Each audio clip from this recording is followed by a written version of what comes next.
주님께서 나를 수렁에서 건져주시고 내 원수가 나를 비웃지 못하게 해 주셨으니 내가 주님을 우러러 찬양하렵니다. 주 나의 하나님, 내가 주님께 울부짖었더니 주님께서 나를 고쳐주셨습니다. 주님, 스월에서 이 몸을 끌어올리셨고 무덤으로 내려간 사람들 가운데서 나를 회복시켜 주셨습니다. 주님을 믿는 성도들아, 주님을 찬양하여라. 그 거룩한 이름을 찬양하여라. 주님의 진노는 잠깐이요 그의 은총은 영원하니 밤새도록 눈물을 흘려도 새벽이 오면 기쁨이 넘친다. 내가 편히 지낼 때에는 이제는 영원히 흔들리지 않겠지 하였지만 태산보다 더 든든하게 은총으로 나를 지켜주시던 주님께서 나를 외면하시자마자 나는 그만 두려움에 사로잡히고 말았습니다. 주님, 내가 주님께 부르짖었고 주님께 은혜를 간구하였습니다. 내가 죽은들 주님께 무슨 유익이 되겠습니까? 내가 죽어 구덩이에 던져지는 것이 주님께 무슨 유익이 되겠습니까? 한 줌의 티끌이 주님을 찬양할 수 있습니까? 한 줌의 흙이 주님의 진리를 전파할 수 있습니까? 주님, 귀를 기울이시고 들어주십시오. 나에게 은혜를 베풀어 주십시오. 주님께서 나를 돕는 분이 되어 주십시오. 주님께서는 내 통곡을 기쁨의 춤으로 바꾸어 주셨습니다. 나에게서 슬픔의 상복을 벗기시고 기쁨의 나들이 옷을 갈아입히셨기에 내 영혼이 잠잠할 수 없어서 주님을 찬양하렵니다. 주 나의 하나님, 내가 영원토록 주님께 감사를 드리렵니다. 아멘. 30편의 표제어가 다윗의 시, 곧 성전 낙성가라고 되어 있습니다. 이 표제 그대로라면 성전이 완공되어 하나님 앞에 봉헌하며 부른 찬송으로 오늘 본문을 우리가 추정해 볼 수 있습니다. 다윗은 자신의 때에 성전을 짓고자 했습니다. 그러나 하나님 허락하지 않으셨죠. 열왕기상 5장 5절에 보면 하나님께서 다윗에게 내가 내 왕위에 너를 대신하여 오르게 할 내 아들이 내 이름을 기릴 성전을 지을 것이다 라고 말씀하신 적이 있습니다. 그렇다면 20편 30편은 역대상 22장에서처럼 다윗이 장차 솔로몬이 지을 성전을 위해 많은 재료를 자신의 손으로 준비했던 것과 같이 언젠가 완공될 성전을 기대하면서 쓴 그런 다윗의 시라고 생각해 볼 수도 있습니다. 즉 다윗은 성전을 짓고 싶었지만 하나님의 뜻 앞에 그럴 수 없었던 그 마음으로 성전을 짓고 믿음의 눈으로 그 순간을 바라보며 하나님께 찬송을 올려드린 시, 오늘 시편 30편의 성전 낙성가라고 하는 제목으로 그렇게 이해해 볼 수 있습니다. 그런데 또 다른 해석은 20편 30편은 어떤 고통으로 거의 죽을 뻔한 위기에 살아난 사람이 부르는 감사의 시로 해석하기도 합니다. 고통뿐만 아니라 고난을 겪는 모든 사람들이 사랑할 만한, 애송할 만한 그런 시이기도 합니다. 6절과 7절에 보면은 고난당하기 전의 모습이 나옵니다. 내가 편히 지낼 때에는 이제는 영원히 흔들리지 않겠지 하였지만 나는 그만 두려움에 사로잡히고 말았습니다. 그 8절 이하 10절에 보면은 그 고난의 때에 드렸던 기도의 내용들입니다. 주님, 내가 주님께 부르짖었고 주님께 은혜를 간구하였습니다. 주님께서 나를 돕는 분이 되어 주십시오. 1절과 5절 그리고 11절 마지막 12절에 보면은 이런 고난에 대해서 구원하여 주신 주님께 감사와 찬양을 드리는 내용들입니다. 1절에 주님께서 나를 수렁에서 건져주시고 내 원수가 나를 비웃지 못하게 해주셨으니 내가 주님을 우러러 찬양하렵니다. 또 4절에 보면은 주님을 믿는 성도들아 주님을 찬양하여라. 그 거룩한 이름을 찬양하여라 라고 고백합니다. 그리고 11절 12절 마지막에 가서 보면은 내 영혼이 잠잠할 수 없어서 주님을 찬양하렵니다. 주 나의 하나님 내가 영원토록 주님께 감사를 드리렵니다. 이렇게 고통으로 거의 죽을 뻔한 위기에서 살아난 사람이 부른 이 감사의 시를 왜 시편 30편의 표제어 제목이 성전 낙성가라고 붙여 있을까요? 아마도 이것은 이스라엘 백성은 성전 파괴를 죽음으로 또 성전이 회복되는 것을 다시 살아남으로 해석했던 것 같습니다. 그래서 한 개인의 고백이 이스라엘의 운명을 연결시키는 내용이 이 시편 30편이라고 할 수 있습니다. 성경에 보면 종종 하나님께서 이스라엘 전체를 향해서 한 개인의 한 사람을 부르시, 예를 들어서 이사야 41장 14절처럼 너 지렁이 같은 야곱아 라고 하는 표현에서처럼 한 개인의 고난, 고통을 이스라엘 민족 공동체의 운명으로 바라보면서 이 시를 성전 낙성가라고 붙여진 것은 아닌가라고 해석하기도 한다는 겁니다. 이처럼 시편 30편은 한 개인의 죽음 또는 고난으로부터 구원받은 감격의 노래를 이스라엘 공동체의 운명으로 노래하고 있습니다. 고난당하기 전의 모습을 6절에서는 이렇게 표현했습니다. 내가 편히 지낼 때에는 이제는 영원히 흔들리지 않겠지 하였지만 사람들은 잘 나갈 때 그 행복이나 복이 영원할 것처럼 생각합니다. 뭔가 잘 풀리면 또 모든 일들이 잘 이루어지면 영원히 망하지 않고 평탄할 것 같고 자기 몸은 건강하고 자신에게는 불행이 도무지 찾아오지 않을 것 같이 생각합니다. 그러나 우리가 깨닫는 것은 형통할 때일수록 겸손해야 한다는 거죠. 그 성공이나 복이 자신의 힘으로 된 것 마냥 교만해서는 안 된다는 겁니다. 나를 태산처럼 굳게 세우시는 분은 주님이기 때문입니다. 그래서 7절에서 이렇게 노래합니다. 태산보다 더 든든하게 은총으로 나를 지켜주시던 주님. 그런데 그런 상황이라도 만약 주님께서 얼굴을 돌이키시면 순식간에 두려움이 우리를 덮습니다. 7절 하반절에 보면은 주님께서 나를 외면하시자마자 나는 그만 두려움에 사로잡히고 말았습니다. 우리는 당장 내일을 알 수 없고 코앞에 닥칠 일을 그 누구도 예견하지 못합니다. 우리가 일상생활 속에서 쉽게 다녀오겠습니다 라는 말을 합니다. 사실 이것은 엄청난 믿음의 표현이죠. 집 밖으로 나가는 것은 누구나 할 수 있습니다. 그러나 하루 일을 끝마치고 무사히 돌아오리라고 하는 것을 확신할 사람은 세상에 아무도 없기 때문입니다.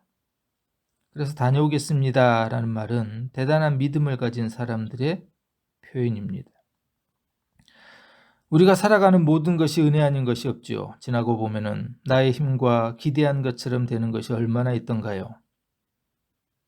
나갈 때나 들어올 때나 나의 출입을 지켜주시는 분은 오직 주님이라는 사실을 시편 121편에서는 이렇게 노래합니다. 내가 눈을 들어 산을 본다.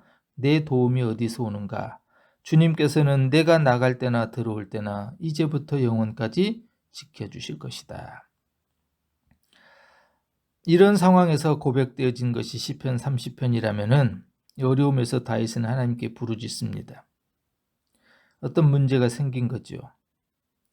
문제가 생기면은 부르짖어야만 합니다.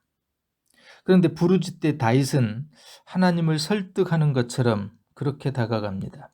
3절에 나를 죽음에서 끌어올리셨고 무덤 가운데서 회복시켰던 주님이 9절에 내가 죽은들 주님께 무슨 유익이 되겠습니까? 내가 죽어 구덩이에 던져지는 것이 주님께 무슨 유익이 되겠습니까? 한 줌의 티끌이 주님을 찬양할 수 있습니까? 한 줌의 흙이 주님의 진리를 전파할 수 있습니까? 이렇게 얘기하는 것 같아요. 하나님, 제가 만약 죽어 무덤에 내려가면 내 죽음이 당신에게 무슨 유익이 됩니까? 어찌 한 줌의 티끌이 주님을 찬양할 수 있겠습니까? 어찌 한 줌의 흙이 주의 진리를 전파할 수 있습니까? 주님, 저를 불쌍히 여겨주십시오. 제가 죽으면 주님 손해 아닙니까? 라고 말하는 것처럼 들립니다. 그런데 이 기도를 우리가 잠잠히 들여다보면은 이 다윗의 기도는 자기 자신의 목숨 하나 연명하고자 하는 그런 얇은 기도가 아니었습니다.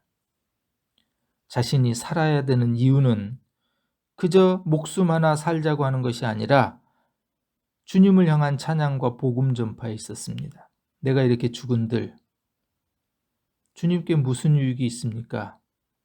주님을 찬양할 수 있습니까? 주님의 진리를 전파할 수 있습니까? 라고 하는 것 속에서 나 하나 죽는 건 괜찮지만 그러면 누가 주님을 찬양하고 복음을 전할 수 있을 것인가? 라고 하는 하소연입니다. 다윗은 죽음 앞에서 더 위대한 진리를 우리에게 가르쳐 줍니다. 바로 사람이 사는 목적이 무엇인가? 라고 하는 것이죠. 그런 의미에서 시편 30편은 인생의 존재 이유가 찬양과 진리의 전파라고 하는 것을 깨닫게 합니다. 그리고 그것을 감당하기 위해서 자신을 살려달라고 기도하는 거죠. 오늘 시편 30편에 보면은 이 다윗의 기도를 하나님 들어주십니다. 그리고 결국 죽음의 수렁에서 끌어올리십니다. 1절에 다시 보면 주님께서 나를 수렁에서 건져주시고 내 원수가 나를 비웃지 못하게 해주셨으니 부르짖었더니 고쳐주셨다는 거죠. 2절에 나의 하나님 내가 주님께 울부짖었더니 주님께서 나를 고쳐주셨습니다. 사는 것, 죽는 것, 이 모든 것이 주의 손에 달려있다라고 하는 것을 이 시편 30편은 분명하게 우리에게 보여줍니다. 나의 생명을 주관하시는 분은 다윗의 시대만이 아니라 오늘날도 주님이십니다. 히스기야 왕이 죽을 병에 걸렸을 때 통곡하며 하나님께 기도했을 때 하나님께서 그 히스기야의 눈물의 기도를 들으시고 생명을 연장해 주셨던 것처럼 하나님께서는 때로 의사의 손을 빌려서 우리를 치료하기도 하시고요. 또 상처 부위에 히스기야처럼 한 뭉치의 무화과를 붙임으로 낫게도 하십니다. 기적처럼 우리를 낫게도 하시지만 사람을 통해서도 낫게 해주시는 분, 그것이 어떤 것이든지 간에 우리의 모든 생명을 주관하시는 것은 주님이라는 사실입니다. 오늘 시편 30편은 그 사실을 분명하게 우리에게 말씀합니다. 그러면서 또 하나의 진리를 우리에게 가르쳐 줍니다. 5절에 주님의 진노는 잠깐이요 그 은총은 영원하니 밤새도록 눈물을 흘려도 새벽이 오면 기쁨이 넘친다. 주의 진노는 잠깐이요 그 은총은 영원하다라고 하는 진리입니다. 주님께서 잠깐 노여워하시는 이유는 우리의 잘못을 깨닫게 하시기 위한 기회입니다. 그래서 잠깐입니다. 예레미야 29장 11절에 내가 너희를 두고 계획하고 있는 일들은 재앙이 아니라 번영이다. 너희에게 미래에 대한 희망을 주려는 것이다. 이 말씀처럼 우리를 망하게 하는 것이 하나님의 뜻이 아니라는 겁니다. 주님의 생각은 저주가 아니고 주님의 생각은 번영과 희망입니다. 이것이 우리가 주님을 찬양하는 이유라고 하는 것을 오늘 시편 30편은 노래합니다. 근데 1절과 3절에 보면은 다윗이 하나님을 찬송하는 이유 3가지를 알려줍니다. 건져주시고 고쳐주시며 회복해 주셨다라는 겁니다. 1절에 보면은 주님께서 나를 수렁에서 건져주시고 내 원수가 나를 비웃지 못하게 해주셨으니 내가 주님을 우러러 찬양하렵니다. 건져내다, 개역개정에서는 끌어내다 이렇게 표현하는데요. 히브리어 동사는 우물에서 물을 길러오는 것으로 묘사하는 단어입니다. 깊은 우물물에 물을 기를 쓰는 것은 물 스스로가 올라올 수 없습니다.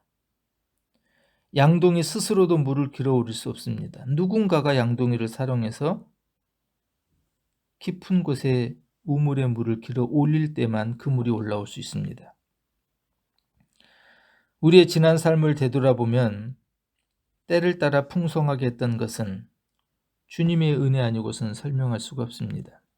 건져내다, 끌어냄, 바로 그 주님의 은혜를 경험할 때 우리가 할 수 있는 일은 주님을 향한 찬송이라는 겁니다. 2절에서도 이렇게 말합니다. 주 나의 하나님, 내가 주님께 울부짖었더니 주님께서 나를 고쳐주셨습니다. 고쳐주셨다라는 단어.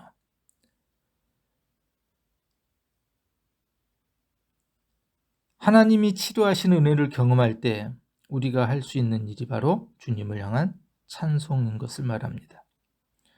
그리고 3절에서는 주님, 수월에서 이 몸을 끌어올리셨고 무덤으로 내려간 사람들 가운데서 나를 회복시켜 주셨습니다.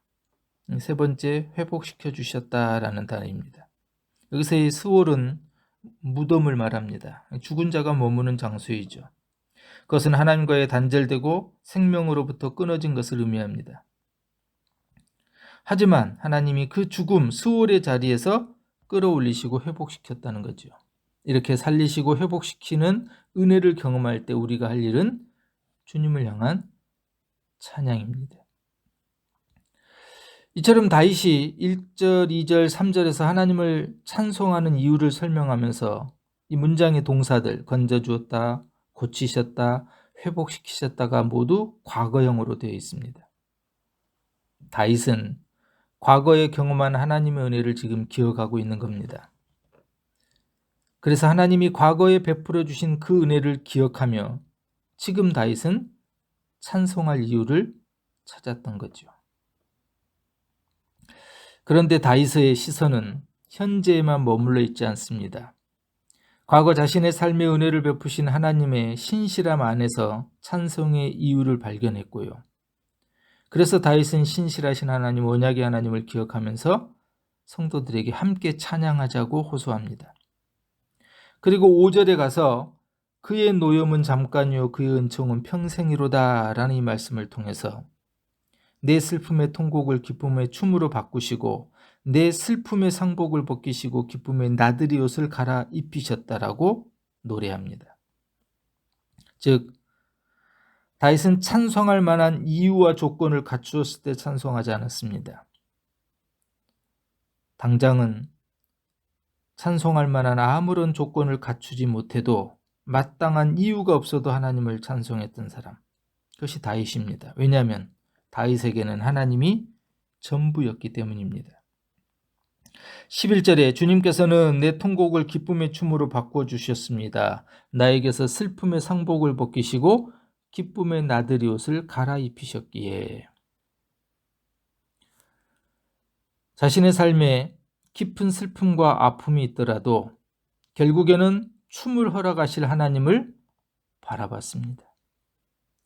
다윗은 베옷을 입을 수밖에 없는 처참한 상황과 고통의 현실에서도 평안과 기쁨을 주실 하나님을 바라보았습니다. 비록 고통은 있었지만 춤추는 인생이 될 것을 기대했던 겁니다.